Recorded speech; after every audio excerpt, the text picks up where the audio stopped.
Hello दोस्तों, अगर आप आरआरबी एनटीपीसी की तैयारी कर रहे हैं तो पूरा का पूरा यह जो वीडियो है देख लीजिए। आपका वीवीआई क्वेश्चन मिल जाएगा, ठीक है। और नोट कर लीजिए, सारा का सारा क्वेश्चन वीवीआई है, ठीक है। चलते क्लास को स्टार्ट करते हैं।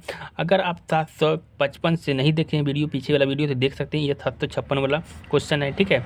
वीडियो रेगुलर आती है शाम 7 PM में, ठीक है। तो आपको डेली हिस्ट्री और पॉलिटिकल और ज्योग्राफी और मैथ साइंस का क्वेश्चन आ रहा है, ठीक है। आरआरबी एनटीपीसी का आप देख सकते हैं। अगर चैनल पे नए हैं तो चैनल को सब्सक्राइब कर दिए, वीडियो को लाइक कर दीजिए, ठीक है। चलते हैं क्लास को स्टार्ट करते हैं। कहता है क्वेश्चन कि किसके अनुसार ईस्ट इंडिया कंपनी जो था, कंपनी द्वारा भारतीय शासकों को अपनी स्वतंत्र सशस्त्र सेनाएं रखने की अनुमति नहीं दी गई थी। इसको व्यक्तिगत सिद्धांत, सहायक संधि प्रणाली, या फूट डालो और राज करो की नीति, या सर्वलिसिता की नीति। तो इसका जो राइट आंसर हो जाएगा दोस्तों, ऑप्शन आपका ए, यानी कि व्यक्तिगत का सिद्धांत। किसके दिया? व्यक्तिगत का सिद्धांत, ठीक है। इस नोट को आप पढ़ सकते हैं कि सहायक संधि जो हुई थी प्रणाली के अनुसार ईस्ट इंडिया कंपनी के द्वारा भारतीय शासकों को अपनी स्वतंत्र सशस्त्र बनाए रखने की अनुमति नहीं दी गई थी, ठीक है। देखिए, यह भी क्वेश्चन क्या है, आरआरबी एनटीपीसी में पूछा गया है 16/1/2021, शिफ्ट टू स्टेज फर्स्ट, कि ईस्ट इंडिया कंपनी जो थी बंगाल और बिहार पर दीवानी अधिकार किस वर्ष प्राप्त किया था। दीवानी जो अधिकार था किस वर्ष प्राप्त किया था, कि 1865 में, 1675 में, या तो 1765 में, या तो 1965 में। कब प्राप्त किया था दीवानी, ठीक है। तो इसका जो राइट आंसर जो है दोस्तों, ऑप्शन नंबर आपका बी ठीक हो जाएगा। 1765 में क्या किया, बिहार और बंगाल में दोनों में दीवानी अधिकार प्राप्त किया था, ठीक है। कौन? East India company. इसका नोट पढ़ते हैं, थोड़ा सा बेसिक नॉलेज आ जाएगा, ठीक है। नोट पढ़ने से इस नोट को आप पढ़िए। कहा कि बंगाल और बिहार और उड़ीसा की दीवानी 1765 ईस्वी में मुगल बादशाह शाह आलम द्वितीय ने इलाहाबाद की प्रथम संधि के अनुसार ईस्ट इंडिया कंपनी को प्रदान किया था। 1764 में बक्सर के युद्ध में अवध के नवाब पराजित हो जाने पर कंपनी ने इलाहाबाद तथा उसके आसपास के क्षेत्रों पर अधिकार कर लिया था। कंपनी ने यह क्षेत्र सम्राट को देकर इसके बदले में बंगाल की दीवानी प्राप्त की। दीवानी प्राप्त का अर्थ यह था कि कंपनी को बंगाल, बिहार तथा उड़ीसा में राजस्व वसूलने का अधिकार प्राप्त हो गया। देखिए, इसका अर्थ भी बताया गया है कि जो दीवानी का अर्थ क्या होता है, ठीक है। इसके बदले में कंपनी बादशाह शाह आलम द्वितीय को 26 लाख रुपए वार्षिक पेंशन दिया करती थी, ठीक है। इतना उसको पेंशन मिलता था। इस नोट को आप याद कर लीजिएगा नोट में, ठीक है।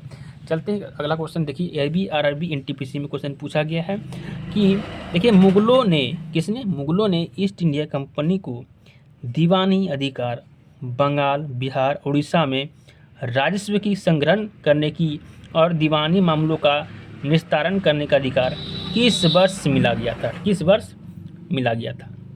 1765, 1800, 1680, 1715। अभी जस्ट पढ़े हैं, इसका आंसर क्या होगा? 1765 होगा, ठीक है। ऑप्शन नंबर 1 करेक्ट हो जाएगा। चलते हैं आगे क्वेश्चन की ओर। यह भी क्वेश्चन आरआरबी एनटीपीसी में पूछा गया था 9/3/2021 को, शिफ्ट 1 स्टेज फर्स्ट में, कि बक्सर का युद्ध किस वर्ष लड़ा गया। बक्सर का युद्ध जो है किस वर्ष लड़ा गया? 1576 में, 1761 में, 1756 में, 1764 में। तो इसका जो राइट आंसर होगा दोस्तों, ऑप्शन नंबर डी, 1764 में लड़ा गया था, ठीक है। इसका थोड़ा सा पढ़ लीजिए। इठो जो नोट है कि बक्सर का युद्ध 1764 में लड़ा गया। इस युद्ध में ब्रिटिश सेना के विरुद्ध अवध के जो नवाब थे सिराजुद्दौला, मुगल सम्राट शाह आलम द्वितीय तथा बंगाल के नवाब मीर कासिम थे। अंग्रेजी सेना का नेतृत्व हेक्टर मुनरो ने किया था। जो अंग्रेजी सेना का नेतृत्व कर रहा था, कौन कर रहा था? हेक्टर मुनरो ने किया था। इस युद्ध में अंग्रेजी सेना विजयी हुई। बक्सर के युद्ध में विजय के बाद ही भारत में वास्तविक रूप से ब्रिटिश प्रभुसत्ता स्थापित हो गई, ठीक है। देखिए कैसे कैसे अंग्रेज हमारे भारत में सत्ता स्थापित किया, ठीक है। थोड़ा सा नवाई जाता होगा बाहर का, थोड़ा सा रोड साइड में वीडियो बनाता हूँ तो प्रॉब्लम होता है, ठीक है। तो उसको मुझे इग्नोर कीजिए और क्वेश्चन पे ध्यान दीजिए। चलते हैं आगे क्वेश्चन की ओर देखते हैं। क्वेश्चन है आरआरबी एनटीपीसी में पूछा गया, देखिए, कि टीपू सुल्तान इनमें से किस स्थान से संबंधित है? जो टीपू सुल्तान थे वह किस स्थान से क्या थे? संबंधित थे। औरंगाबाद, हैदराबाद या श्रीपट्टनम या बीजापुर। ठीक है, तो देखिए इस 60 का जो आंसर होगा ऑप्शन नंबर सी यानी कि हो जाएगा आपका श्रीपट्टनम। क्या हो जाएगा? श्रीरंगपट्टनम। इतना याद रखिएगा आप लोग। ठीक है, इसको थोड़ा नोट पढ़िएगा कि इससे बहुत क्वेश्चन आएगा, नोट से ही क्वेश्चन आ रहा है। ठीक है, देखिए टीपू सुल्तान जो थे जन्म 20 जो जन्म हुआ था 20 नवंबर 1750 को कर्नाटक के देवनहल्ली में हुआ था। टीपू ने 1782 से 1799 ईस्वी तक मैसूर पर शासन किया था। इसलिए 1737 ईस्वी में टीपू ने अपनी राजधानी श्रीरंगपट्टनम में बादशाह की उपाधि धारण की तथा अपने नाम के सिक्के चलाए। टीपू ने आधुनिक कैलेंडर को लागू किया। पूछेगा आधुनिक कैलेंडर को किसने लागू किया था? टीपू ने किया था। और तथा सिक्का ढलाई की नई तकनीक व नाप तोल के आधुनिक मैखाने अपनाए तथा अपनी राजधानी श्रीरंगपट्टनम में स्वतंत्रता का वृक्ष लगवाया और जैकोबिन क्लब का सदस्य बना। ठीक है, इस चीज़ को आप नोट करके याद कर लीजिएगा। ठीक है, कोई दिक्कत नहीं होगा एग्जाम में। चलते आगे क्वेश्चन की ओर। यह भी क्या है? आरआरबी एनटीपीसी का क्वेश्चन है कि कहता है दोस्त मोहम्मद खान के खिलाफ, दोस्त मोहब्बत जो खान थे उसके खिलाफ 1838 में त्रिपक्षीय संधि पर किस किस ने हस्ताक्षर किए थे? चार्ल्स मेट। इसका डायरेक्ट मैं आंसर बताता हूँ, बहुत बड़ा है, आप देख लीजिएगा। ठीक है, क्योंकि अब बहुत सारा भी क्वेश्चन पढ़ने हैं, बहुत सारा हिस्ट्री थोड़ा बड़ा है जो VVI मैं उसको बताऊंगा। तो इसका जो राइट आंसर होगा ऑप्शन नंबर डी यानी कि लॉर्ड ऑकलैंड। कौन थे? Lord Auckland. तो लॉर्ड ऑकलैंड और महाराजा रणजीत सिंह और शाह सुजा थे। ठीक है, इसका आंसर आप नोट इसका पढ़ सकते हैं। ठीक है, तो नोट आप पढ़ लीजिएगा, आपको थोड़ा सा ज़्यादा समझ में मतलब कि नोट लिखने आ जाएगा। देखिए कहता है कि श्रीरंगपट्टनम में हुए चौथे एंग्लो मैसूर युद्ध में किसकी हत्या हुई थी? किसकी हत्या हुई थी? ठीक है, तो हैदर अली, कहता है यहाँ तिम्मर राजा बोडियार प्रथम, या तो तिरुमाला देव राय या टीपू सुल्तान। तो किसका यहाँ पर मृत्यु हुआ था? तो ऑप्शन नंबर डी यानी कि टीपू सुल्तान का। किसका हुआ था? टीपू सुल्तान का। आप इसको थोड़ा नोट पढ़ते हैं। देखिए चौथा आंग्ल मैसूर युद्ध 1798 से 1799 में दक्षिण भारत में ब्रिटिश ईस्ट इंडिया कंपनी और हैदराबाद के ढक्कन के खिलाफ मैसूर साम्राज्य के बीच एक संघर्ष था। टीपू सुल्तान की मृत्यु श्रीरंगपट्टनम के चतुर्मंग मैसूर युद्ध के दौरान 1799 में हो गई थी। ठीक है, यह भी क्वेश्चन आरआरबी एनटीपीसी में पूछा गया है। देखिए कि इनमें से किस युद्ध ने भारत में ब्रिटिश उपनिवेशवाद की नींव रखी थी? द्वितीय एंग्लो सिख युद्ध, प्लासी का युद्ध, श्रीरंगपट्टनम की घेराबंदी या बक्सर का युद्ध? तो इसका जो right answer option number B यानी प्लासी का युद्ध से हुआ था, जो कि नींव रखी थी। ठीक है, अगर इसका नोट पढ़ना चाहते हैं तो नोट अब इसको पढ़ लेते हैं। ठीक है, ताकि अच्छा रहेगा हम लोग को।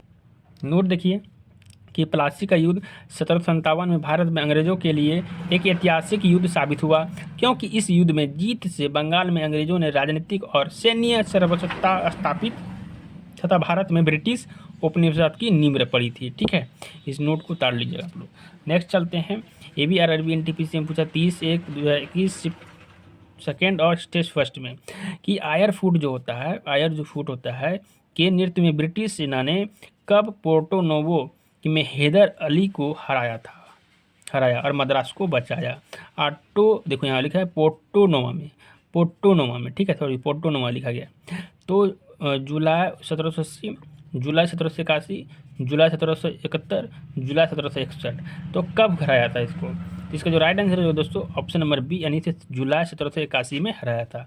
और यहाँ नियर लिखा है, थोड़ा नोट देखिए कि जनरल आयर फूट के नृत्य में जुलाई 1781 में ब्रिटिश सेना ने पोर्टोनोवा के युद्ध में हैदर अली को पराजित कर दिया। और यह युद्ध जो था कोलोरू नदी के तट पर हुआ था। ये पूछ देगा किस नदी के तट पर हुआ था? तो कोलेरू नदी के तट पे हुआ था। ठीक है, इस क्वेश्चन को याद कर लीजिए आप लोग थोड़ा सा। अब चलते हैं यहाँ पर, देखते हैं क्वेश्चन नंबर 65 कि निम्नलिखित में से कौन सी घटना 1797 प्लासी की युद्ध की लड़ाई में अंग्रेजों की जीत के बाद घटी? जब लड़ाई के बाद अंग्रेजों के जीत के बाद घटी है। तो बंदरगाह हवाले शहरों मद्रास, कलकत्ता और बम्बई को नष्ट किया गया। कोई भी नई इमारत और संस्था नहीं बनाए गए। ब्रिटिश ईस्ट इंडिया कंपनी के व्यापार की विस्तार हुआ, लोग मद्रास, कलकत्ता और बम्बई जैसे औपनिवेशिक शहरों से दूर रहे। तो इसका जो राइट आंसर होगा option number C, British East India Company के व्यापार का विस्तार हुआ था। क्या हुआ था? उसका जो कंपनी था उसका विस्तार हुआ था। ठीक है, तो वीडियो कैसा लगा? वीडियो को लाइक कीजिएगा, सब्सक्राइब कीजिएगा। ठीक है, अगला वीडियो नेक्स्ट आएगा 7 PM। ठीक है, अगर आपको नोट्स चाहिए तो आप कमेंट में ज़रूर बोलिए, नोट्स मिलेगा आपको।